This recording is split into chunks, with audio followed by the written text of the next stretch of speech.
Friends, இன்றைக்கி ஆட்டு kidney fry பண்ணியிருக்கேன். இது எப்படி செய்யுதுன்னு பார்க்கலாம். இது மந்த்லி ஒரு வாட்டி வந்து செஞ்சு சாப்பிட்டோம்னா நல்லாயிருக்குங்க. இதுக்கு வந்து சாம்பாரோ கீரை கடையிலோ ஏதாவது இருந்தால் ரொம்ப டேஸ்ட்டாக இருக்கும். நான் இன்றைக்கி கீரை பருப்பு தான் கடைஞ்சிருக்கேன். இது எப்படி செய்யுதுன்னு வீடியோக்குள்ளே போகலாம் வாங்க ஃப்ரெண்ட்ஸ்.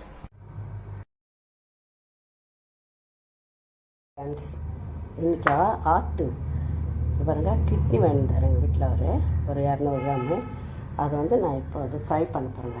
அப்படியே ஒரு கிரேவி மாதிரி வெங்காயம் தக்காளியெல்லாம் போட்டு ஒரு 2 பெரிய வெங்காயம், ஒரு தக்காளி, கறிவேப்பிலை, ஒரு பச்சை மிளகாய் வச்சுருக்கேன், இஞ்சி பூண்டு பேஸ்ட்டு போட்டு இப்போ நம்ம பண்ண போகிறோம். எண்ணெய் ஊற்றிருக்கேன். எண்ணெய் காயட்டும். எண்ணெய் காஞ்சிச்சு. இப்போ சோம்பு காஞ்சிச்சு, கறிவேப்பிலை, ஒரு பச்சை மிளகாய், வெங்காயம் போட்டு எல்லாம் வதக்கலாம். கூடவே தக்காளியும் சேர்த்துடலாம். உப்பு சேர்த்துனாங்க. உப்பு சேர்த்துட்டு நல்லா வதங்கட்டும். எண்ணெயிலே வதங்கட்டும். இப்போ நம்ம தட்டை போட்டு மூடி வச்சுருக்கோம். அதுக்கு முன்னாடி ஒரு ஸ்பூன் இஞ்சி பூண்டு பேஸ்ட் போட்டு நல்லா இது கலரி வச்சுட்டு தட்டை போட்டு மூடணும். பண்ணி கலரி வச்சு நல்லா வெங்காயம் தக்காளி நல்லா வதங்கிச்சு. இப்போ நம்ம வந்து இந்த ஆட்டு கிட்னி போட்டு இதே கொஞ்சம் நேரம் எண்ணெயிலேயே நல்லா வதங்கட்டும்.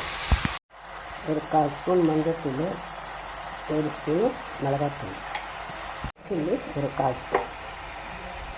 இது நல்லா கலந்து விட்டுலாங்க. நல்லா எண்ணெய் நல்லா பிரிஞ்சு வந்துருக்கு. இந்த சமயத்தில் கொஞ்சம் நம்ம தண்ணி ஒரு 1/2 டம்ளர் ஊற்றிக்கலாம்.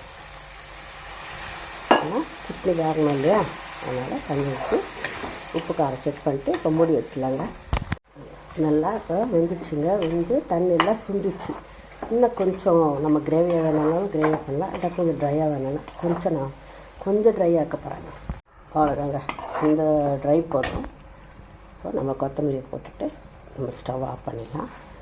இது ஆட்டு கிட்னி இது ரொம்ப நல்லா இருக்குங்க சாப்பிட்றதுக்கு. எப்போது ஒரு மாதத்தில் ஒரு வாட்டி இது வாங்கி சாப்பிட்டா நல்லாயிருக்கும். நான் இன்றைக்கி கீரை பருப்பு கடைஞ்சிட்டு இதை வறுத்துருக்கேன்.